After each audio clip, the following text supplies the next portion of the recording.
नमस्कार दोस्तों, Dronacharya study point में आपका स्वागत है। आज हम बात करते हैं राष्ट्रीय अनुसूचित जाति और जनजाति आयोग की। जी हाँ दोस्तों, जिसने भी अभी तक आयोग नहीं देखे हैं तो वो प्ले लिस्ट में जाकर पिछले आयोग देख सकते हैं। अभी तक मैंने 5 आयोग आपको पढ़ा चुका हूँ। ये 6वां आयोग है जो राष्ट्रीय अनुसूचित जाति और जनजाति के बारे में बात करते हैं। दोस्तों, अभी तक जिसने भी हमारे चैनल को सब्सक्राइब नहीं किया तो वो सब्सक्राइब ज़रूर कर लें और वीडियो को लाइक करें, शेयर करें ताकि सभी लोग पढ़ सकें। मैं आपको बता दूं कि मैं आप लोगों को 20 मिनट में एक आयोग ख़त्म करवा देता हूं, समथिंग। तो इसका मतलब ये नहीं कि मैं जल्दी करवा देता हूँ। मैं ये इसलिए करवाता हूँ क्योंकि मैं 2 या 3 घंटे आयोग का नोट्स बनाता हूँ पहले, फिर इसके बाद मैं उसमें नोट्स करता हूँ जो अच्छे फैक्ट होते हैं। तो मैं आप लोगों को केवल फैक्ट ही पढ़ा रहा हूँ, इसलिए आप ये नोट्स ज़रूर बनाइए। जो मैं बताता हूँ उसको आप नोट्स में ज़रूर पढ़ते जाइए। और हाँ, जहाँ जल्दी लगे तो वहाँ रुक कर भी वीडियो आप लोग देख सकते हैं। चलिए अब हम बात करते हैं, आयोग को शुरू करते हैं। राष्ट्रीय अनुसूचित जाति और जनजाति आयोग की बात करते हैं। प्रावधान अनुच्छेद 338 338 का में दिया गया है। SC और ST की बात करते हैं। गठन की बात करें 2004 में अनुसूचित जाति और जनजाति आयोग का गठन किया गया है। मुख्यालय नई दिल्ली में। दोनों का संरचना में एक अध्यक्ष, उपाध्यक्ष, 3 सदस्य होते हैं। पदावधि की बात करें राष्ट्रपति द्वारा निर्धारित किया जा सकता है। कार्यकाल की बात करते हैं 3 वर्ष का होता है। कार्य की बात करें मुख्य कार्य कौन कौन से हैं तो इनको वीडियो में आगे देखते हैं। प्रथम अध्यक्ष की बात करते हैं तो सूरज भान सिंह जी 2004 से 2007 तक जी रहे हैं। इन सब की जानकारी हम आगे देखते हैं, वीडियो को विस्तार से पढ़ते हैं। ये इंट्रोडक्शन है अनुसूचित जाति और जनजाति का, क्या क्या पढ़ना है क्या नहीं पढ़ना है। इसी के साथ अब हम देखते हैं, सबसे पहले प्रावधान की बात करते हैं। दोस्तों, एक लाइक ज़रूर कर दीजिए और हाँ, चैनल को सब्सक्राइब भी ज़रूर कर दीजिए क्योंकि आपको ऑब्जेक्टिव भी मिलेंगे। ये भी आपके प्री और मेंस दोनों में दिया गया है। प्री और मेंस, जी हाँ दोस्तों, प्री और मेंस दोनों में दिया गया है। SC ST अनुसूचित जाति और जनजाति आयोग।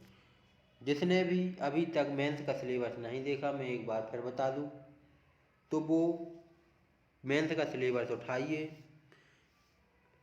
पेपर 2 यानी पॉलिटी का पेपर 2 में फर्स्ट पेपर आता है, उसमें यूनिट 3 में और यूनिट 2 में इन चैप्टरों के बारे में बताया गया है। इसलिए आप लोग प्री और मेंस दोनों के हिसाब से पढ़िए। अब हम बात करते हैं, यदि आपका मकसद मेंस निकालना है तो, क्योंकि मैं तो मेंस ही लिख रहा हूँ इस बार, यदि आप लोगों का मकसद है तो चलिए बात करते हैं राष्ट्रीय अनुसूचित जाति और जनजाति आयोग की।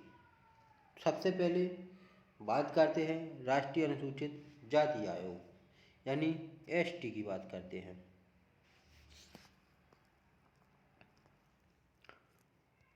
भारतीय संविधान के अनुच्छेद 338 में जातियों एवं जनजातियों के लिए एक विशेष प्रावधान किया गया है, नियुक्त किया गया है। ST की बात कर रहे हैं अभी। जो अनुसूचित जातियों एवं जनजातियों के संवैधानिक संरक्षण से संबंधित सभी मामलों का निरीक्षण करे तथा उनसे संबंधित प्रतिवेदन राष्ट्रपति के समक्ष प्रस्तुत करें, SC ST आयोग कहा जाता है।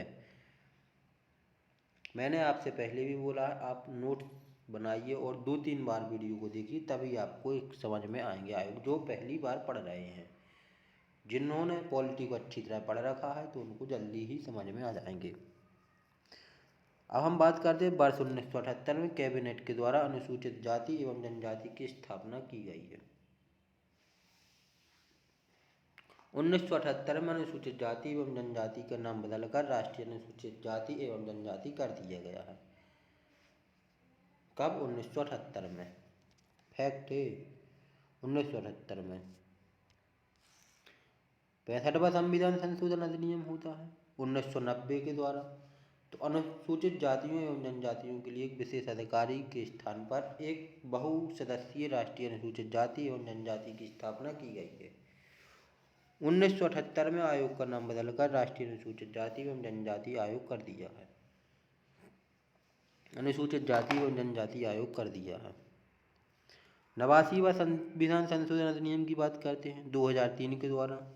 इसे 2 भागों में बांट दिया गया है, एससी और एसटी आयोग में।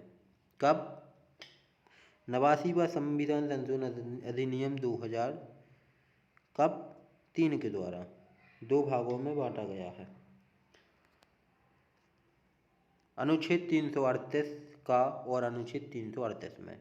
अनुच्छेद 338 में एससी को बांटे, जबकि 338 का में एसटी को कर दिया गया है।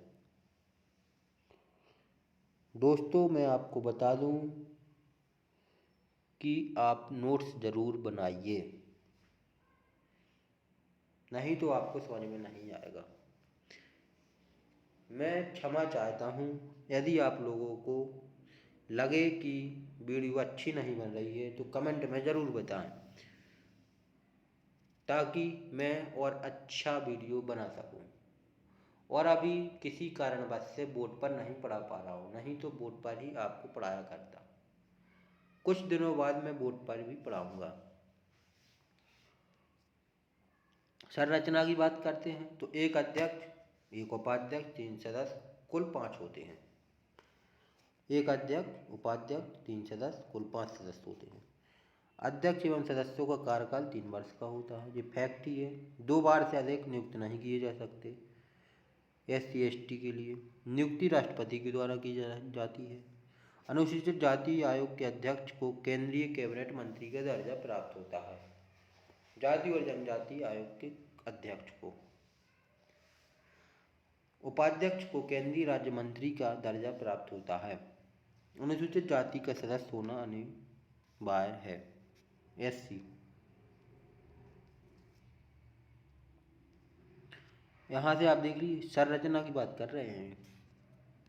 अब हम बात करते हैं राज्य स्तरीय कार्यालय की कहाँ पर है अनुसूचित जाति और जनजाति की। तो सबसे पहले बात करते हैं एससी की। कहाँ पर है इसके कार्यालय? वर्तमान में 12 कार्यालय हैं वर्तमान में। सबसे पहले बात करते हैं गुजरात, जो कि अहमदाबाद। उत्तर प्रदेश लखनऊ राजधानी है। बिहार पटना की राजधानी। महाराष्ट्र पुणे। सिक्किम अगरतला। तेलंगाना हैदराबाद। पश्चिम बंगाल कोलकाता। कर्नाटक बेंगलुरु। तमिलनाडु चेन्नई। असम गुवाहाटी। केरल तिरुवनंतपुरम। और सबसे लास्ट का है चंडीगढ़, जो कि चंडीगढ़ ही है। थोड़ा मैं स्पीड में पढ़ा रहा हूँ टाइम के साथ, क्योंकि ज़्यादा टाइम ना आपके पास है ना मेरे पास, सीधी बात है। आयोग के कार्य की बात करते हैं। अनुसूचित जातियों के लिए रक्षा उपायों के क्रियान्वयन का मूल्यांकन करना। अब पूछ लिया मेंस में यदि आयोग के कार्य लिखिए, तो आपने तो पढ़ा हुआ फैक्ट, इसलिए मैं प्री और मेंस दोनों के माध्यम से आपको पढ़ा रहा हूँ। ये नोट्स प्री और मेंस दोनों में काम आएगा। बात करते हैं कार्य की। अनुसूचित जातियों के लिए रक्षा उपायों का क्रियान्वयन का मूल्यांकन करना। अनुसूचित जातियों के लिए रक्षा उपायों के क्रियान्वयन का मूल्यांकन करना। अनुसूचित जातियों को अनेक अधिकारी और रक्षा उपायों से सब वंचित किए जाने की शिकायत करना। प्रीतिवश जब भी आवश्यक हो राष्ट्रपति को प्रतिवेदन देना। अनुसूचित जातियों के संरक्षण, सामाजिक एवं आर्थिक कल्याण तथा विकास की अनुशंसा करना कार्य है। अब नोट्स बनाना तभी समझ में आएगा। मैं ये बात आप लोगों से कितनी बार बोल चुका हूँ।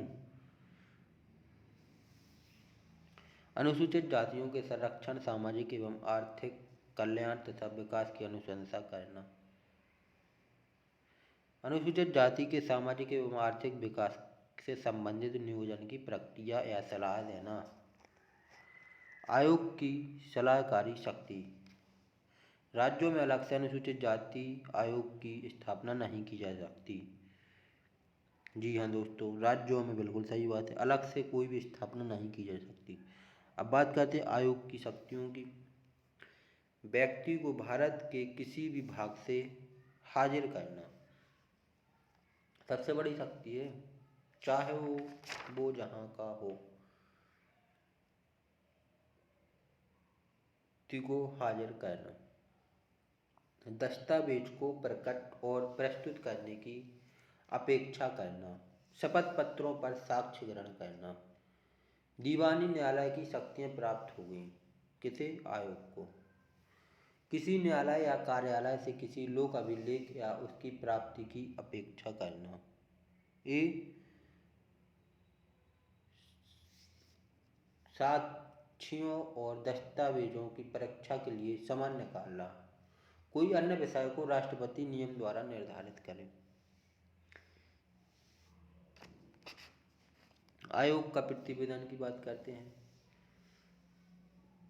आयोग वार्षिक रिपोर्ट राष्ट्रपति को सौंपता है। यदि कोई रिपोर्ट राज्य से संबंधित है तो राष्ट्रपति उसे राज्यपाल को भी भेज सकता है। इसे राज्य की विधानमंडल के समक्ष रखते हैं। अब बात करते हैं अनुसूचित जनजाति यानी एसटी की। अभी ये तक हम बात कर रहे थे एससी की, अब हम बात करते हैं एसटी की। अनुसूचित जनजाति आयोग शब्द का प्रयोग पहली बार भारत शासन अधिनियम 1935 में के द्वारा किया गया।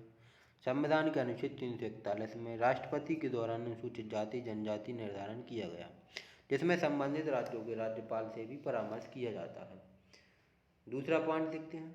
अनुसूचित जनजाति का अभिप्राय आदिवासी समूह से है जो कि वनवास में रहते हैं, पहाड़ियों पर रहते हैं, वनवास में रहते हैं। किससे है? जनजाति के आदिवासियों से। संविधान का अनुच्छेद 338 काम्य अनुसूचित जातियों और जनजातियों के लिए विशेष अधिकार की नियुक्ति करता है।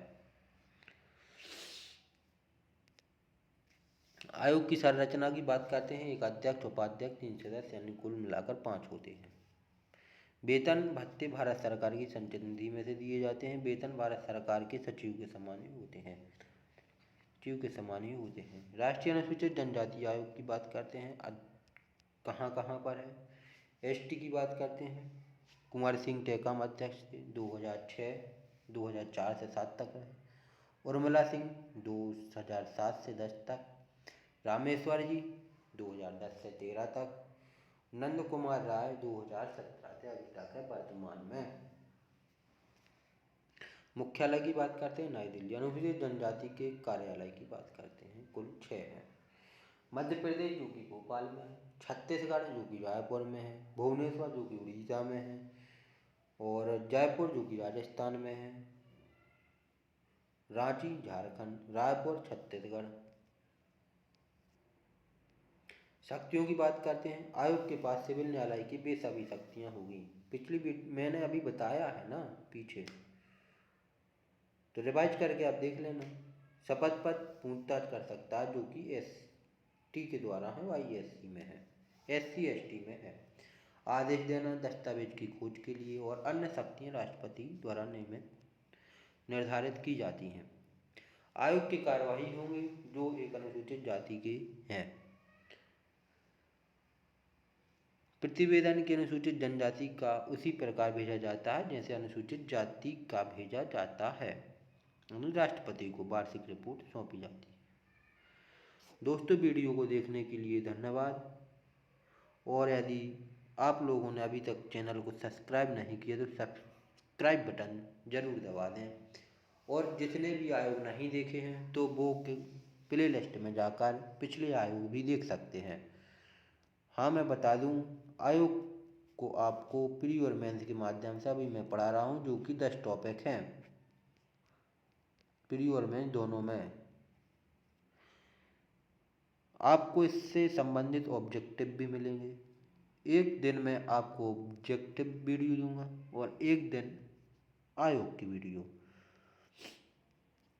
ताकि आप लोग इसे अच्छी तरह पढ़ सकें। यानी 20 दिन में आपके सारे आयोग कम से कम ख़त्म हो जाएंगे। यानी 20 दिन में संपूर्ण आयोग ख़त्म हो जाएंगे। हाँ, मैं आपको बता दूं, एक वीडियो आपको MPGK की भी मैं प्रोवाइड कराऊंगा, PGK, जो कि इम्पोर्टेंट है।